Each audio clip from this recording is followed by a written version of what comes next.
Welcome everyone. Talk today is about breaking Azure AD joint endpoints in zero trust environments. Really excited to be back in a physical conference. It's really good. I hate online conferences. So thank you all for being here.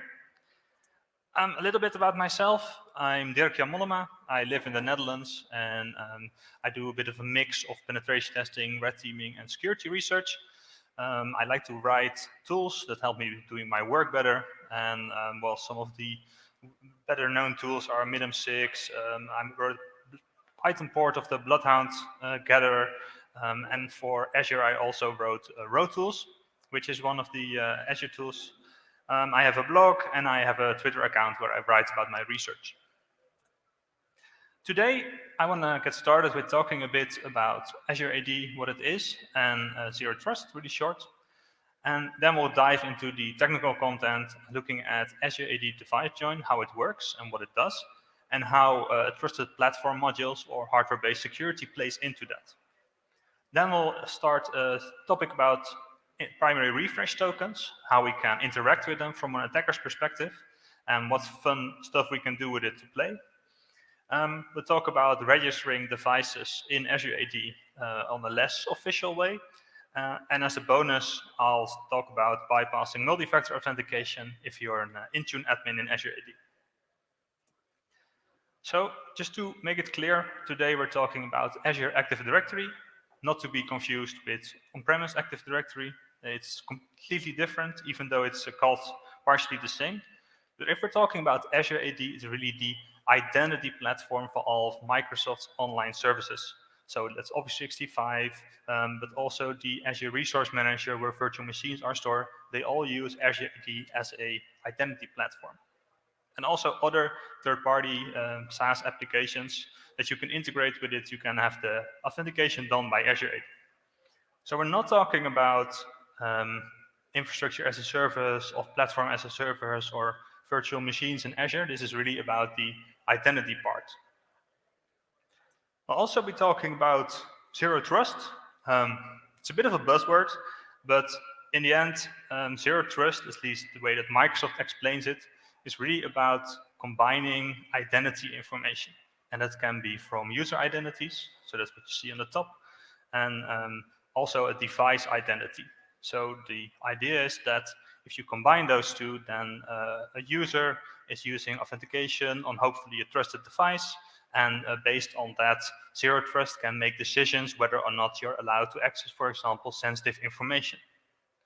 So of course, user identities is a fairly well-known topic, all with passwordless and Windows Hello, very interesting.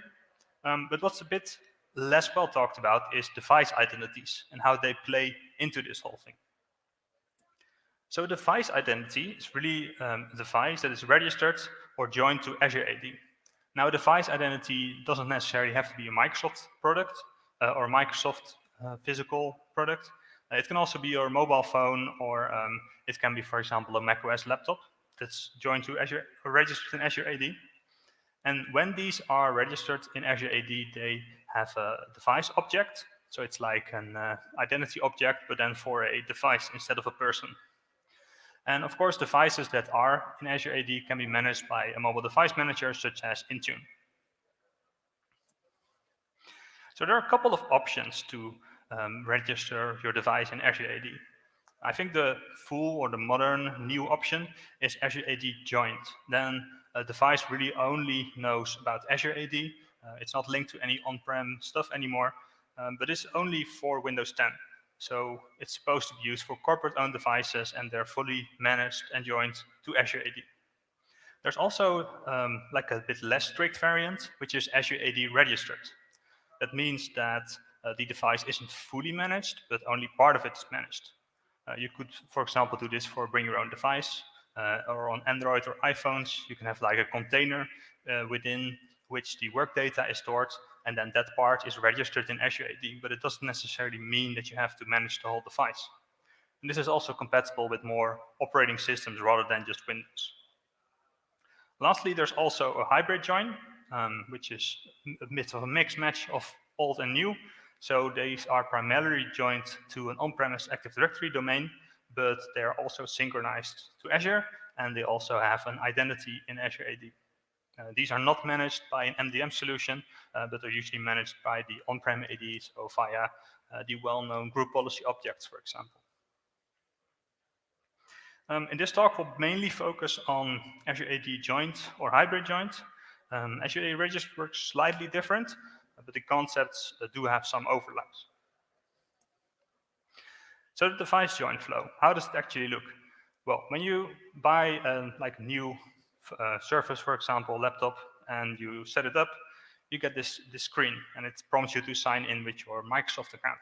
And if it's an enterprise edition of Windows, it will ask you to log in with your work account. So if you do that, then you go through the whole flow, and then your device is automatically joined to Azure AD. You can also do it for devices that are already set up. So when you have that, you can go to the option to access work or school, and then choose to join your device to Azure AD. But it's not, well, it works a bit the same, but one is before setup, and one is when you already have a device. In the background, what it does is it prompts you to sign into your Microsoft account. And using that sign-in data, it requests tokens for the Microsoft device registration service. And once you've got a token and you can access that service, it gives you like the final prompt, like, are you sure you want to join this device to this organization? And then you click join. So what happens at that point in time? Two RSA key pairs are generated. So public key, private key, and one is the device key, and one is the transport key. And the device key is really used to identify the device as an entity, and the transport key is used to encrypt sensitive data while it's in transport between Azure AD. So the device key can prove the device identity, and the transport key can be used to transfer sensitive material. The public key for this is sent to Azure AD, and the private parts of these RSA key pairs remain on the device. How does this look? All right, so here's a request. I hope it's a bit readable in the back, but we'll go over it bit by bit. So this is basically the whole Azure AD thinks they're all APIs, they're all web-based APIs, and this is basically a simple post request to the enterprise registration service. Of course, the first part is the access token for the service. So that's when you signed in, you provided your information, and you get back an access token that proves that you are actually have access to that account. So that's used for the authorization. Then there's a certificate signing request. That's really normal certificate signing requests, as we see in public key infrastructure as well. And it's basically the device asking Azure AD, hey, I've just set this up. Can you please sign my certificate so that it can be trusted in the future? Next to that, there's a transport key, which is the public key part of the transport key, so that Azure AD has the public key and it can encrypt information with that when it wants. There's also, of course, some information about the device. Funny enough, if you play with this, you can call it anything you want. So it could also be, I don't know, it could say I'm a shoe or something, version 10, and that would work. So it's not really strictly checked, but it's just used to populate the information in Azure AD. The join type is in this case 0. So the join types, there are different join types that we just talked about, and 0 is an Azure AD join, and there are different numbers for the different join types. And lastly, there's a device ticket, which is used to prove some different part of the device identity, which is not really important for this talk, and it's also not required, so you can just leave this out if you want. What happens then in the backend? So Azure AD then gives a certificate, and that certificate is signed by the certificate authority, and then you have your device certificate. And there's also a device object created in Azure AD. So if you go to the Azure portal, you see like the device with the host name and the Windows version, and you see the join type is Azure AD joined, so it's officially joined to Azure AD. For those that are familiar with this whole flow, you can see that the MDM is here set to none. So when you join an Azure device to Azure AD, it doesn't automatically register it in Intune. So that step is distinct from that. So there's no link with Intune yet at this point. What you get back is hopefully a 200 OK from Azure. with their certificate, thumbprint, and of course the certificate that's signed by Azure AD, as well as some of the membership changes. So when you join a device to Azure AD, different users and different groups get added to the local administrators group on the device. Normally that's the group ID of the global admins and of the device administrators. And these all have security identifiers, just like you would normally see on Windows. And if you then request the status of the device, you can see that it's Azure AD joined. It's not domain joined, so it's a hybrid joined device. And on the bottom, we see that we have a device ID, we have a certificate, and we also see that this certificate is protected by a TPM, which we also can see from the key provider, which says the Microsoft Platform Crypto Provider. So the platform crypto is usually associated with something hardware, where the software provider is like software stored on the device. So in this case, some of the private parts of the key are protected by a TPM. Now, what is a TPM? So fully said, it's a trusted platform module, and it's supposed to be a separate processor or a separate part of the processor in which you can store secure data. And this can be a physical chip, for example, on a desktop computer. On the picture, you see one that you can plug on the motherboard. It can be integrated in your CPU, or it can also be virtual. Basically, most modern processors do have a virtual TPM, so they have this secure storage area. It's also a requirement for Windows 11, probably because Microsoft really wants this security boundary to be enforced in Windows 11, and they want to securely store these device identities somewhere. Because the idea is that if it's in a separate chip, then the operating system never has access to the private key material again, so it cannot leave the device. So I made a little drawing. The private key can either be generated on a TPM or put there. And after it's in the TPM, which is of course part of the device, it's not like on a USB dongle or something, then the OS can no longer get the private material out of the TPM. What it can do is ask the TPM to use the private key material. So for example, if they want to calculate an RSA signature, they can ask the TPM, hey, can you just sign this for me? And then the TPM will give you back the signed information without disclosing the private key itself. So it's really to keep things separate from the operating system. Now, there's a few things about TPMs that are important. What it mainly protects against is like two scenarios. So one is if you use your TPM to store like, for example, your BitLocker key, then the scenario is if someone steals your device, they cannot extract that material from the TPM, at least if it's protected by something like a PIN or a password or something, then it's protected in the TPM. The other thing is it shouldn't allow you to extract private key material while you're running on the operating system layer, because it's a separate hardware module and you're not supposed to extract private material from there. What it doesn't protect against are like physical hardware attacks. So there are some scenarios known in which you can just like sniff the pins of the TPM, and whenever the exchange is made, for example, for the BitLocker key, then you can extract that. So that's not something that it's supposed to protect against. And also, TPM does not prevent you from actually using the key material that's in the TPM. Like if you're on the operating system, you're running a system, you can ask the TPM to do whatever. And if you want to sign like 1,000 requests, the TPM will happily do that. It only prevents you from extracting the actual material and sending that somewhere else, for example. So it's supposed to stay on the same system, but it's not supposed to protect you from actually using the material while you have high privileged access to the device.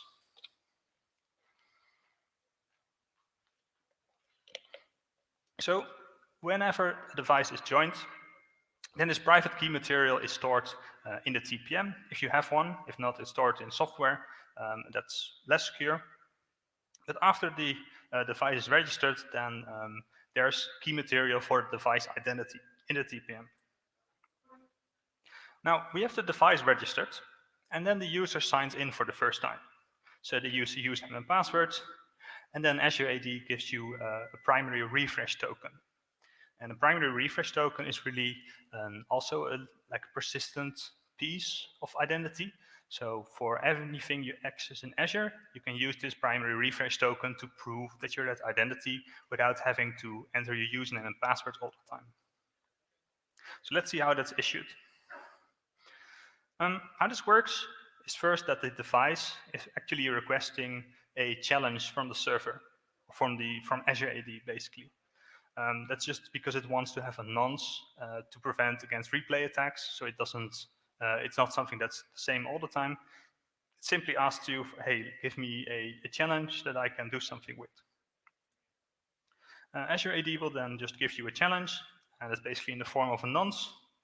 The nonce is some part of encrypted data.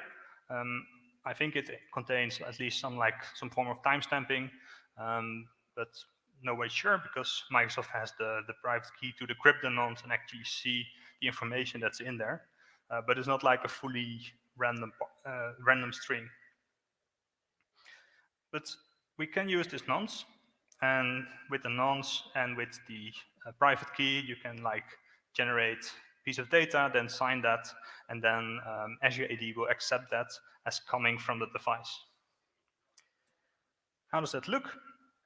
So it's just sent a request to the server, and if you're familiar with the Oauth things, then you see that there's a grant type, which is a special one. It's a JSON Web Token bearer, and there's some request which contains a lot of gibberish. It's actually a JSON Web Token that's in this request, and if we decode that, we see some data in there. So we see the client ID, which is our device ID. We see the nonce that we requested. We see some other parameters like scope and the group identifiers. And most importantly, we see that the passwords that the user just entered is sent to Azure AD. So basically, it takes the username and passwords, it puts that JSON Web Token, which is signed by the device key. So it asks TPM to sign this part, and then it sends that off to Azure AD. Azure AD can then verify that this was signed using the correct private key because it has the public part that was sent to it when it requested the certificate. So Azure AD can verify this came from a legit device, and it can issue a primary refresh token. Which is really just like a regular refresh token. It's a JSON Web Token, it's encrypted, you can't really see what's in it, it's one big secret. But it's here basically, and this is really the part that's really important because this is a token that's valid for 90 days, and it will give you access to anything in Azure AD as that account. So it's a very important piece of information. It is, however, not really secret by itself, because the primary refresh token is only like a token. It contains information, but just having it doesn't really prove anything. The important part is that you have the session key. And this is the session key, which is encrypted. So the device can decrypt that using the transport key that it generated earlier, and then it has the session key for the primary refresh token. And the combination primary refresh token session key, that is what can be used to sign in. There's also some expires in, which is actually inaccurate, because it says here that this is like 14 days in seconds. And Microsoft finally updated the documentation to mention that it is actually 90 days. So this is valid for 90 days if you don't renew it. So to summarize what we just learned, there's a private key for the device, there's a transport key, and there's also the session key for the JSON Web Token. These are all stored in the TPM, so you're not supposed to access that anymore. The computer can use the keys, but it cannot extract the keys from the TPM and use it somewhere else, even if you have the highest privileges. And all these three information things are used to facilitate single sign-on on anything that's connected to Azure AD. So when you go to Office 365, it will automatically sign you in. It will use this primary refresh token. It will use the session key to prove to Azure AD that it has the session key. And then it can just sign you in and everything works magically. Of course, if we are actually on the device, we can also interact ourselves with the primary refresh token. And this is the whole thing with single sign-on, which has been true since ever, and TLM and Kerberos. If you're on the device, you can basically single sign-on to anything that the user has access to. And the same is true for a primary refresh token.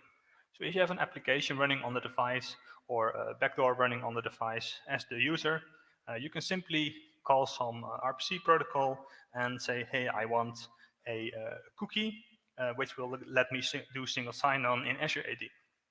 And if you ask for that, then the system will handle the whole flow of going to LSAS, talking to the TPM, and it will give you a cookie which can be used for single sign-on. There's two references here. One is the RPC approach that Lee Christensen blogged about. It just uses the correct RPC calls to extract this token. I also used a different approach, and basically I emulated the Chrome extension that allows for single sign-on, because Chrome doesn't yet do single sign-on natively. So I just wrote a small program which basically calls the same helper application as Chrome does and requests cookies that way. So just to demonstrate, if we want to use this tool that I wrote, I called it the road token, because you can get tokens with it. You first have to request a nonce once again, because every time you sign in with a primary refresh token, it basically asks for a nonce. And this you can just do from your attacker host. Then you pass that nonce to the road token tool, and the road token tool will call the Chrome helper, which is just an executable on disk. It will send a request, and the system will process that and give you basically a cookie that you can use with Azure AD.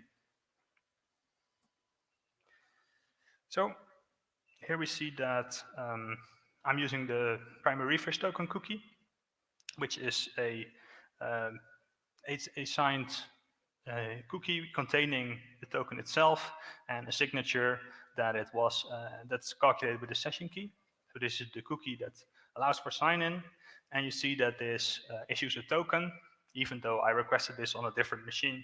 But because I used the single sign-on data from the actual host, then it passes validation and gives me tokens.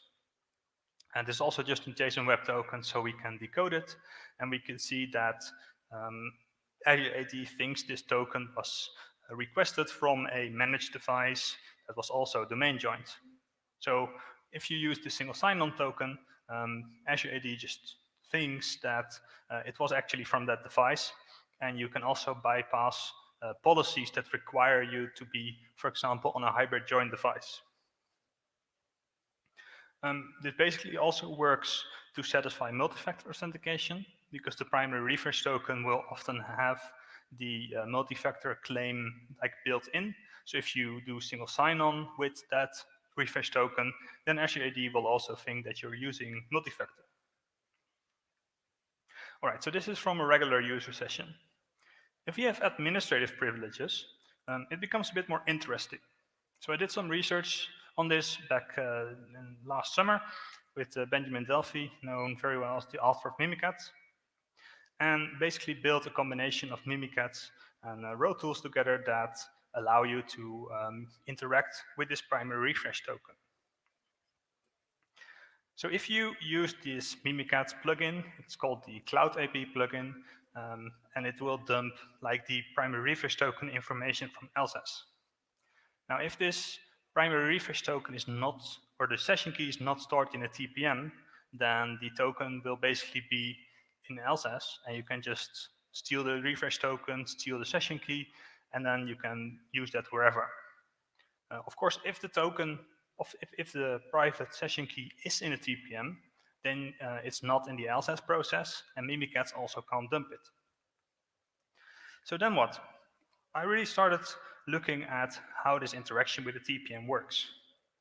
I did a lot of difficult stuff with reversing WinDBG, but in the end, it was quite simple, or relatively simple, just monitoring calls to all the crypto APIs using API Monitor, which is really an awesome tool. I eventually found out that it uses the function an encrypt key derivation. And when I looked what this does, it actually says, all right, this function creates a key from another key. And the function returns a key in a byte array. So what does it mean? That it basically takes the key that's in the TPM and it derives a different key from that. But at that point, this key is no longer in the TPM, it's in the else-as process. So that's quite interesting for us. Just to put the flow a bit in context, how it actually works is it generates some random bytes, and this is called the context. And it puts the random bytes, it submits it to this function, and then a key is derived from the session key. So it basically talks to the TPM, and it says, hey, here's some random context, now give me a derived key from that.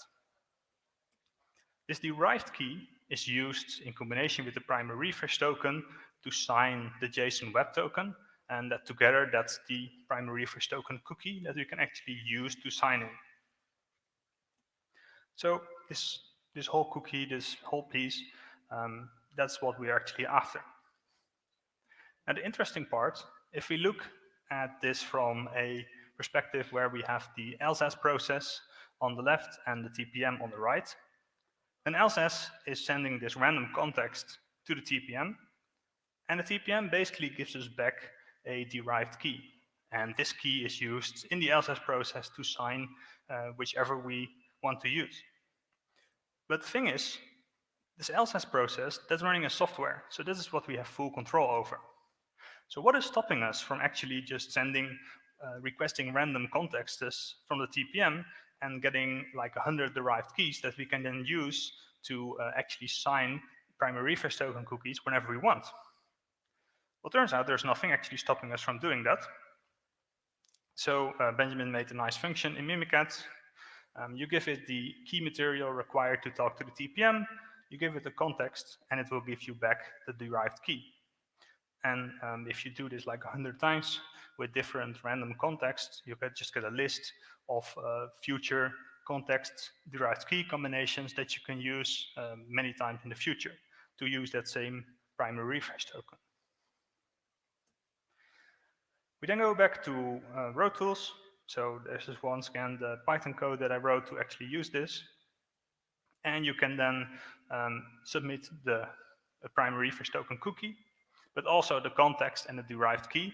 And then it will automatically unpack the cookie, request a new nonce, put the new nonce in the cookie, and re-sign it using the context and the derived key that we obtained. So to summarize this a bit, if we're administrator on the device, we can steal the primary refresh token and the session key if it's not in the TPM. If it is in the TPM, we can still require as many context and derived key combinations as we want, which actually allows us to use the token indefinitely without needing access to the device. If you want to read the longer version about this, it's on my blog, and there's also the details of all the reversing that I did to analyze this. So this was basically my summer holiday last year. Going actually to places is more fun, I can tell you. So after that, there was some more research that I did. So let's talk about how we can actually move further with this. So there are some downsides on doing this attack, where we need to be administrator and steal back the tokens from the TPM. First, of course, we need to be administrator. Not all users are administrator. You need to actually dump else-as, run Mimikatz. That's quite noisy. Most endpoint protection things actually try to prevent you from doing exactly this. And if the primary refresh token expires, we can't request a new one because we don't have the private key material for the transport key or the session key itself. Also, if the device is disabled, then our primary refresh token loses its validity as well. So there are some downsides to this. So I came up with something new, and we're basically combining the two things that we just talked about. Like, we know how the registration flow works. We can register our own device, and that would give us a primary refresh token. And we know how to get an access token as a low privilege user by using single sign-on. So I thought, what if I register a new device using single sign-on? Would that work? Well, the answer is it does. So this is how you do that. Basically, you request a single sign-on token, which is specifically scoped to the device registration service. So normally you would authenticate with your username and password and MFA, and then get a token for device registration service. But if you're already on a device, you can just use single sign-on and request a token for the device registration service, just as you would for basically any other service in Azure. Then I wrote some other tools to actually register the device, so to do the whole flow of creating a certificate and then submitting the right request, which is all partially adapted from the AD internals module by Dr. Azure AD, which is some really great tooling if you're into Azure AD hacking. But this basically takes the token for the device registration service, submits the request using a private key that it generates on the fly, and then it gets back the signed certificate from Azure. So at this point, we have our own fake device with the key that we control, with the key that's not in the TPM, and with the key that's not on the endpoints anymore that's heavily monitored. Now the next step, we obtain a primary refresh token. We can do this using only the username and password for the user. And if we do that, we get the primary refresh token, and we get a session key, which we can decrypt because we have just registered our own device with the key material that we own. When you use this with row tools, you can once again request a token for whichever service you would like, using the primary refresh token and the session key that we have. So this just gives you a token for basically anything that you would want. Now the fun part is, you can request single sign-on tokens as a limited user. These access tokens, they will contain the MFA claim because the user performed multi-factor authentication at some point. If you then use that single sign-on token to register a new device, you will also get a primary refresh token which also has that MFA claim. And we didn't use MFA at any point of this. We just used a single sign-on token, and we used the username and password. And in some cases, you don't even need the passwords, because if you use federated authentication, you could use NTLM or Kerberos to ask a SAML token and use that to register your device and get the primary refresh token. So we only did some single sign-on, and we got a free primary refresh token with multi-factor authentication from a limited user, which is pretty cool. Some upsides and downsides of this technique. It is separate from the old device. So if you disable the old device, then nothing really happens to our token. The primary refresh token will keep working because it was registered on a new device. And of course, it doesn't have to be like a physical laptop. I did this with just a script, and with the script, you can just store the private key on disk. Azure doesn't care where you store the private key. There's no way to prove that it's actually in a TPM. So it doesn't matter. You can just use it for as long as you want. You can refresh the primary refresh token for as long as you want, and it's all coming from the legitimate device, as far as Azure is concerned. Of course, there are some downsides. It does actually require you to be allowed to register devices. This is not always allowed, but a lot of organizations allow it. It's allowed by default, and it's required for some for the self-registration flow that's used with Autopilot, for example. It doesn't mean just because you register a new device doesn't mean that it's also allowed to write and roll in Intune, so it doesn't necessarily pass the policies that you may have which require device compliancy. There's some ways around that sometimes, but it may be prevented by some advanced controls. Now, if we actually have done all this, we can also, of course, use the primary refresh token using a Python tool, But that's not really useful for the attacker because it's like a lot of tokens and manual stuff. So I wanted to automate this. And we talked about the Chrome approach first, and Chrome actually calls a binary called browsercore.exe when it does single sign-on. So I just replaced the browsercore.exe with browsercore.py, which of course contains the primary refresh token data and some references to the RoTools library, which can automatically create the cookies and sign all of them. And if you then change the link for basically the Chrome extension and make that point to the new binary, then whenever you use single sign-on in Chrome, it will call the Python script and it will just request single sign-on cookies from there. And this works really well. If you just go to office.com, it will automatically call the Python code, use the primary refresh token, it will sign you in, and Azure will think this is from a legitimate company device, and it will also think that you used multi-factor authentication while in fact you didn't. So of course I reported this to Microsoft in December 2020, and well, there was it took them a while to fix this because it's of course not as easy as just blocking single sign-on tokens. They accounted for a lot of scenarios, but the final fix is actually rolled out earlier this month, which is really great because it means I can actually have this talk. And they also, I think they also rolled out some intermediary fixes for Windows specifically, but I was told this was also an issue like on Android and iOS, even though I didn't test it myself. So after the changes, it's no longer possible to use single sign-on tokens to register a new device, which is, I think, good, because there's really no reason why why that would be a use case. There's also been some other changes. As I prepared for this talk, I noticed that there were some new flows for device registration. So this worked basically up until August, this flow that I just described. But on the latest version of Windows, if you have the August 2021 updates, it actually, well, Mimikatz doesn't work anymore when dumping the Clouds plugin. Not sure why. I asked Benjamin and he said, well, probably because they changed some ways of how it's stored in memory.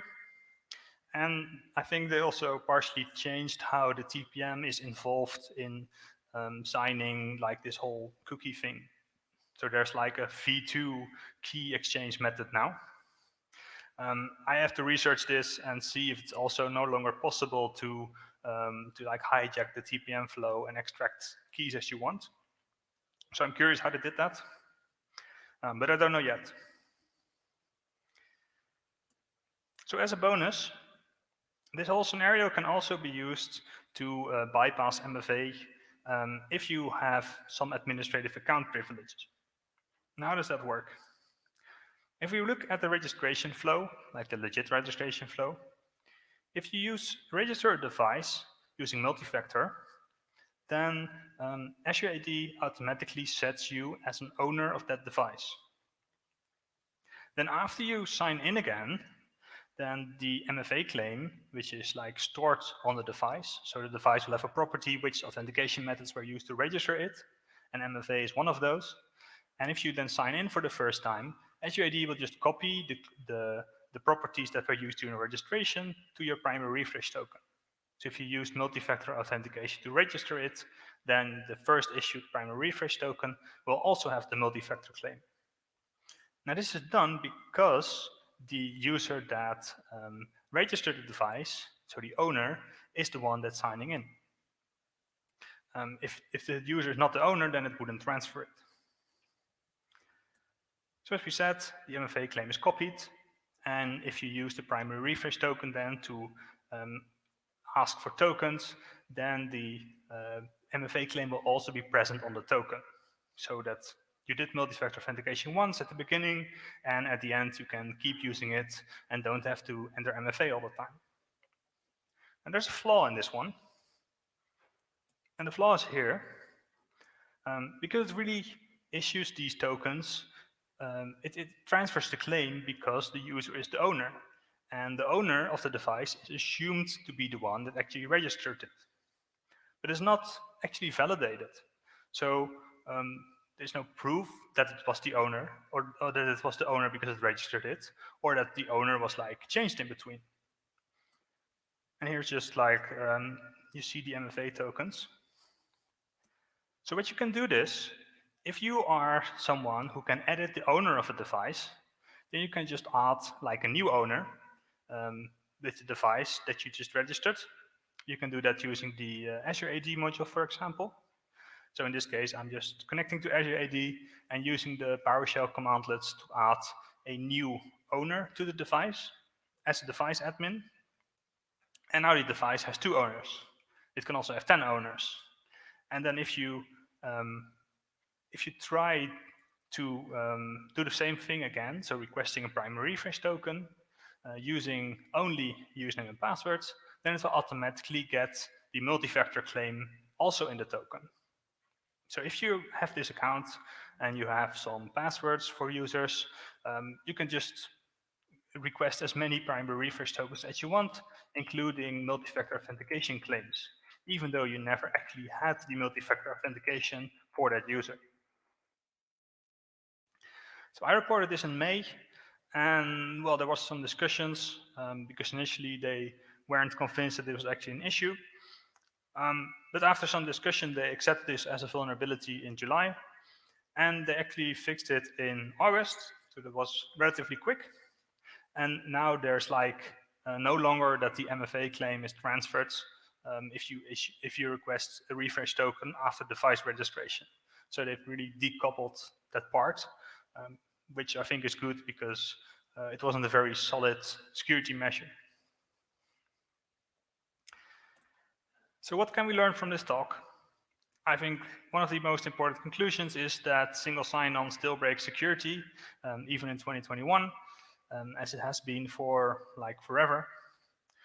Some way to defend against this is to monitor for strange device joins, because users shouldn't be registering new devices every day, and certainly not with strange names or operating systems that you don't actually use, such as OS. It's a bit weird. And you should also limit device joining or registrations as much as possible. Like you could grant those permissions to a group and only put users in a group when they actually need to register a device rather than having it enabled all the time. So to conclude, all the tools that I've shown are part of the Road Tools framework/library, which is open source, available on my GitHub. I don't have the tools in there yet for the device registration and primary refresh token things. I'll probably do that somewhere soon when I write a blog about this. If there are questions, welcome to ask, also via Twitter or just whenever I'm around here.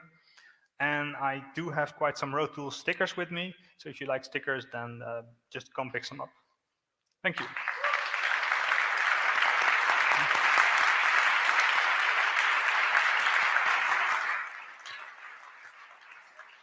Any questions? Yeah, well, why not? I'm just curious to know if you think that this stuff was ever been used in the wild to bypass the MFA for some Azure AD using companies. You would have to ask that to Microsoft. I don't know. Okay. Any other? That's cool. Okay. Thank you, Dirk. No problem. It was really cool. Thanks.